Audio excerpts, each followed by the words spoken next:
منکرین حق اور اللہ کے سچے پیغمبروں کو انکار کرنے والوں کے لیے اللہ رب العزت نے نبیوں کے ہاتھوں سے معجزات صادر فرمائے جو مفوق الفطری اور عقل کو عاجز کر دینے والے واقعات ہوا کرتے تھے، تاکہ ان کو دیکھ کر کفار و مشرک کو عقل آ جائے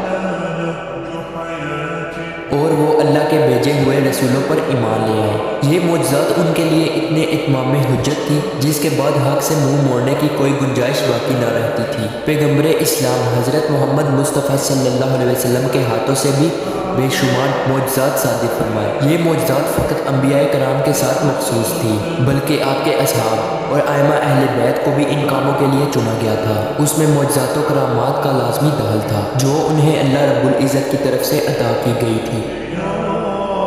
امام علی علیہ السلام کے ہاتھوں سے معجزات کے صادر ہونے کے مطابق بے شمار روایتیں نقل کی گئی ہیں، جن میں خیبر کے دروازے کو اکھاڑنا، جنات سے جنگ اور اژدہا کا کلام وغیرہ بھی شامل ہے، جو آپ علیہ السلام کی ولایت اور صداقت پر دلیل ہے۔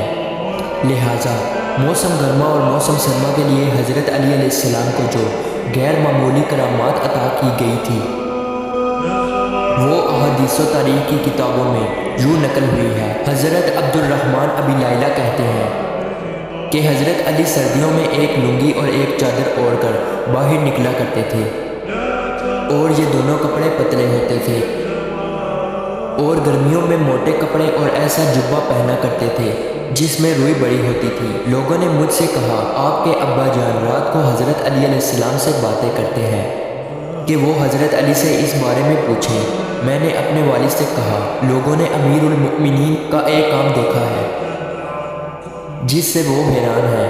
میرے والد نے کہا، وہ کیا ہے؟ میں نے کہا، وہ سخت گرمی میں روئی والے جبے اور موٹے موٹے کپڑے پہن کر باہر آتے ہیں اور انہیں گرمی کی کوئی پرواہ نہیں ہوتی، اور سخت سردی میں پتلے کپڑوں میں باہر آتے ہیں، نہ انہیں سردی کی کوئی پرواہ ہوتی ہے، نہ وہ سردی سے بچنے کی کوشش کرتے ہیں۔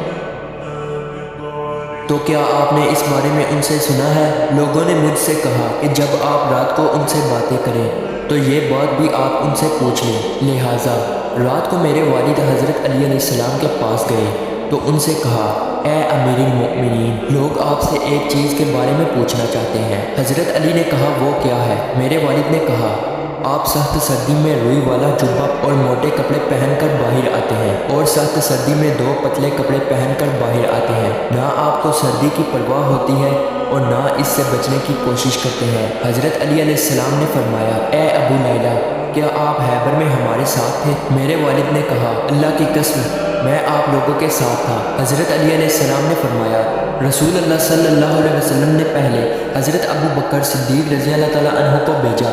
وہ لوگوں کو لے کر قلعے پر حملہ آور ہوئے، لیکن قلعہ فتح نہ ہو سکا، وہ واپس آ گئے۔ نبی صلی اللہ علیہ وسلم نے پھر حضرت عمر رضی اللہ تعالیٰ عنہ کو بھیجا، وہ لوگوں کو لے کر حملہ آور ہوئے، لیکن قلعہ فتح نہ ہو سکا، وہ بھی واپس آ گئے۔ اس پر نبی صلی اللہ علیہ وسلم نے فرمایا، اب میں جھنڈا ایسے آدمی کو دوں گا جسے اللہ اور اس کے رسول سے محبت ہے، اور اللہ اس کے ہاتھوں فتح نصیب فرمائے گا۔ نبی صلی اللہ علیہ وسلم نے آدمی بھیج کر مجھے بلایا، میں آپ کی خدمت میں حاضر ہوا۔